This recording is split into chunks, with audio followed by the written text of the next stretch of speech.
Right, I'm going to record this again. Anyway, Manchester United won, Wolves nil, and in a game where, frankly, to be honest, we weren't great. We weren't great at all. We really weren't great at all. But we got the job done. We got the job done. And I mean, I'll go for just a few points because this is a second of reaction. So I've got more time to think about things. But I mean, first and foremost, Ollie got his selection wrong. So let's point to one. Ollie's selection is wrong again.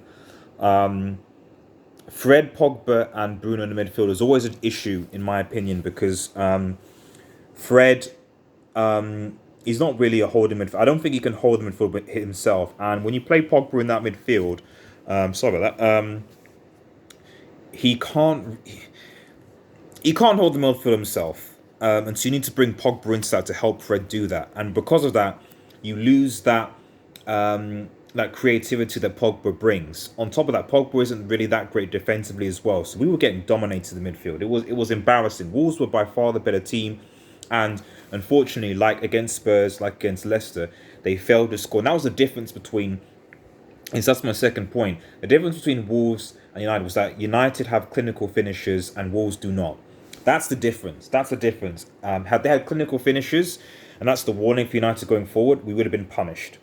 We really would have, especially with that midfield. We would have been dominated in that midfield. And I don't think Ole Gunnar Solskjaer is going to play Fred and Pogba in a midfield against like a Liverpool City. He'd rather play Fred and McTominay, let's be real.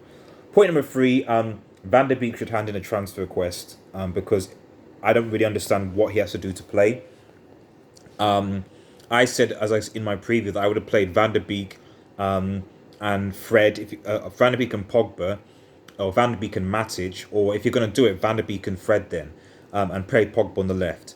I don't know what he has to do. I think it's not good. And with this Ahmad going to Dutch League, we can't even play the best Dutch player.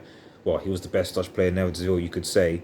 You can't play him, So I think that's. I don't think that's a joke, really. I think it's a joke, and I feel that he really should be playing right now, to be honest. That's point number 3. Point number 4, shout out to Wan-Bissaka for that clearance. People saying that the guy's garbage. Yeah, I'm not saying Wan-Bissaka is the best, but let's be real. Give credit where credit is due. He does that goal line clearance, and we're 1-0 down. That's him. We're in the game because of him in that first half. Otherwise, we're getting dominated. And that's what defenders used to do. Whatever you say about him, like, oh, our right back should be, the most important thing a right back should do is that they should be able to defend. And Wan-Bissaka did well defensively, or certainly on his side. I think Luke Shaw was actually struggling on his side. Point 5, Daniel James. I don't know why he's at the club. Daniel James and Lingard. Daniel James, really, I just don't get it. Unless we were doing that to put him in the shop window. But to be honest, I don't get why he started. You don't start Daniel James against a low block. And if it was to deal with Traore, to try and mark him, to try and keep up with him, he didn't do that. He didn't keep up with Adama, and he didn't give anything going forward. Oli was right to take him off after 55 minutes. Respect Varane as well. Varane had a really good game today. I think it's good to see that partnership between Varane and Maguire. I think we finally got our defensive partnership. He did get out jumped a few times, but to be honest, we were much better on set pieces. I think he actually had a better performance than Maguire. So I am very happy that defense, that centre back situation is sorted. And that's why if we get a proper DM, like ironically enough, how Neves played today, or even Martinho, those guys, you can't tell me that those two guys wouldn't improve this Manchester United midfield. Because they would. Simple as that. They would. But ultimately, and what this video is about is Money Mason. Mason Gunwood, Mason Greenwood. Clutch again. Arguably the best finisher at the club. Shout out to Mason Greenwood, to be honest. Shout out to Mason Greenwood. 3-3. Helping United basically beat Arsenal's record for away wins. We're undefeated since, January 2020, since Bruno came. And we go again. But my goodness, man. That finish. People could say it was maybe a foul from Pogba. I don't think so. I think he barely touched him. But I think the big thing is, unfortunately, is a delayed reaction. Like whatever you say, whether it was a foul or not, if he'd maybe gone down when you had contact. So it's difficult if you're rewatching it to say that was a foul when you then take time to fall down. And that's the problem. So regardless, we got the win. We got the dub. 7 points, which at least puts us close.